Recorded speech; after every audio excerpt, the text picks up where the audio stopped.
Kaya siya nag-resign sa Marcos administration at the time, dahil daw hindi na raw niya matiis yung katiwalian, quote-unquote. Hindi na raw niya matiis yung katiwalian sa gabinete. Okay, sige.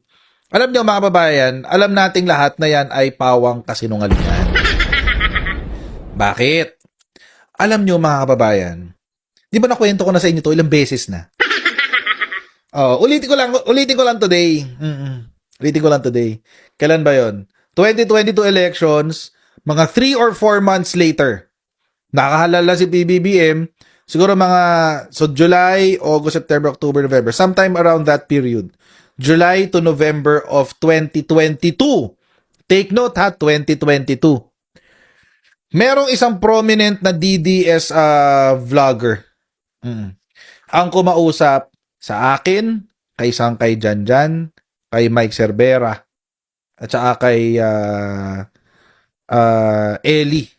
Oo, kay Ellie, kay Madam Ellie. Inausap kami. Ang sabi sa amin, hintay lang kayo ng 2 years. Maghintay lang kayo ng 2 years. Sabi niya. After 2 years, tayo naman ang babawi. Gumanon siya. Hindi ko nasabihin kung sino. Mga kababayan, 2022 pa lang, pinaplano na nilang i-destabilize ang Marcos administration. Bakit 2 years? Okay, bakit 2 years? Matagal ko nang sinasabi to at nagkatotoo na nga. Bakit 2 years? Kasi po nasa constitution po kasi natin mga kababayan na kapag ang isang vice-presidente ay umupo ng higit sa 4 na taon, ay hindi siya pwedeng tumakbo doon sa susunod na eleksyon, sa susunod na presidential elections. So, ibig sabihin, mga kababayan, kung inagahan nila yung kanilang propaganda para i-destabilize ang Pilipinas at matanggal si PBBM bilang Pangulo noong 2022 or noong 2023, magiging presidente si Sara Duterte. Lalampas siya sa 4 years. Lalampas siya sa 4 years. So, ibig sabihin, by virtue of the Constitution, hindi na siya pwedeng tumakbo doon sa susunod na presidential elections, which is in 2028. Kaya nag-intay siya hanggang after June 30 of 2024. Sakto yun. Sakto yun. Sakto. Kasi umupo siya July 2022 eh. Sakto yun. Pasok na siya dun sa 4 years. Sino ang unang gumawa niyan? Si Gloria Macapagal Arroyo. Sino ba ang mentor ni Sara? Di ba si Gloria? Tingnan yung ginawa ni Gloria.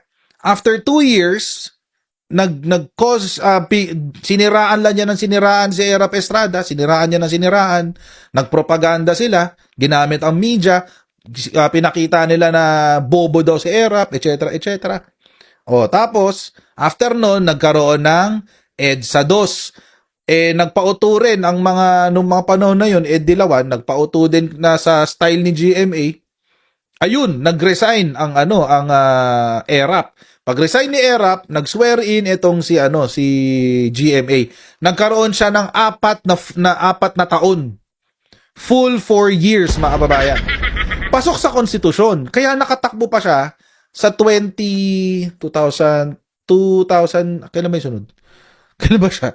2001, 2, 3, 4, 25? Kailan ba yun? Basta yun, 20, basta ang sunod dun is 2010 na elections eh. 2004 elections. Kaya nagkaroon pa siya ng 6 years. Tapos after nun, si Pinoy na. Diba? 2010, si Pinoy na. So, ayun. Tapos, dinala yun sa Korte Suprema. Sabi, hindi pwede yan. Blah, blah, blah, blah, blah, blah. Hindi. Nanalo si GMA by virtue of the decision of the Supreme Court. Doon na ngayon nabuo yung GMA doctrine. Or the Gloria Macapagal Arroyo doctrine. Di ba, Rizalino Perez? Salamat sa inyong super Wow chat. naman! Wow! Wow! Di ba? Yun ang gusto nilang mangyari. Kaya ho, itong sinasabi ni Sara Duterte na bumaba siya sa pagiging miyembro ng gabinete dahil hindi na raw niya matiis ang katiwalian sa gobyerno. That is pure BS. Oo. That's bull crap, mga kababayan. Inuuto na naman yan taong bayan. Wag ho kayo magpauto. Wag ho kayo magpauto. Pang-uuto lang mo yan. Nag-fail kasi sila doon sa plano nila na ibagsak si PBBM. Di ba may picture pa nga si Sara Duterte after nung Iglesia ni Cristo rally? Nakabarong na siya. Ready na siya mag-swear in. Oh. Ready na siya mag-swear in. Ready na siya mag-oath na magpresidente. Kasi nga may plano nga sila na military, extrajudicial action laban sa administrasyon. Naamoy ng administrasyon. Di nag-counter ang admin, tumupi yung mga susugod. Tupi! O di ngayon, wala na.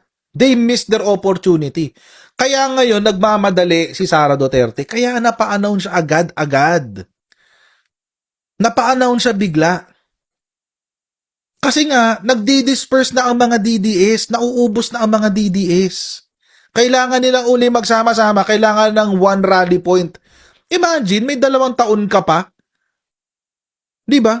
You just opened yourself up to 2 more years of, of attacks, political attacks. That's stupid. Naalala niyo pa ba, nung lahat tayo nagdurusa nung pandemic? Meanwhile, yung mga paboritong kontraktor ni Duterte na kumita, nakabili pa ng mansyon sa Dubai. Diyan, mismo, sa property na yan. Matagal nung magkakilala sina Duterte at Michael Yang. In fact, bago pa man maging Pangulo si Duterte, nakabisita na siya sa Xiamen, sa isa sa mga opisina ni Yang.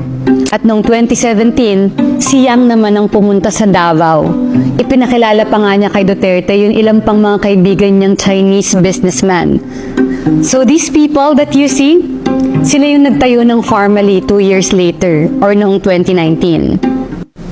And as you can remember, noong tinamaan na tayo ng pandemic noong 2020, itong Pharmally, kahit wala pang 1 milyon yung kapital, 8 billion pesos agad yung kontrata mula sa PSDBM.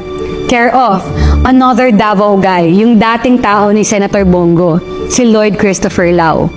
Ang may kontrol ng pera ng Pharmally, si Lin Weixiong alias Alan Lim. Ginamit niya nga raw na dummy yung Pharmally, sabi ng ombudsman. Noong 2021, nung sinusubukan na nating bumangon sa COVID-19, hindi lang bangon, kundi lipad ang ginawa ni na Yang at Lin. Pumunta sila sa Dubai. And in just 2 months, in May and June 2021, nakabili si Lin ng 2 property worth 1 billion pesos. Ang isa sa mga villa na yon, naging co-owner si Yang. Nabenta rin nila agad at kumita pa nga sila ng 317 million pesos. Alam nyo, wala namang mali sa pagbili ng property. Kung mayaman ka, go, gastusin mo yung pera mo. Ang tanong lang naman, paano ba nila kinita ang perang to? Imagine, napakaliit yung kapital tapos 1 taon lang, may 8 billion ka na. Substandard nga doon yung ilang sinupply nilang face mask at face shield. Tsaka parang hindi natatapos yung issue sa kanilang dalawa. Kasi nung may inismuggle na Shabu sa Pampanga last year, parang may bakas pa rin daw sila dahil interlocking yung directors ng mga kumpanya. Yung Golden Sun 999 Realty Development, ang nangyayari po nun, si Rose Nono Lim, si Eddie Taiyang, Jack Yang, at yung Eddie Taiyang naman po, Jack Yan, nakakonect po yan sa Empire 999 kung saan po nakita yung 3.6 billion pesos na Shabu sa Mexico. We tried to get the side of Lin and Yang through their lawyers. Pero kung ang House Quadcom no, hindi nila sinasagot kami pa kaya, hindi nga namin sila kayang mapakontempt, diba? And as usual, nakaalis na yun sa bansa. And mind you, this network of Yang and Lin is just one corner of a big universe of shady networks na foreigners daw ang nagpapatakbo. Well, it's more fun in the Philippines nga naman, 'di ba? Pero ikaw, kaya mo pa ba?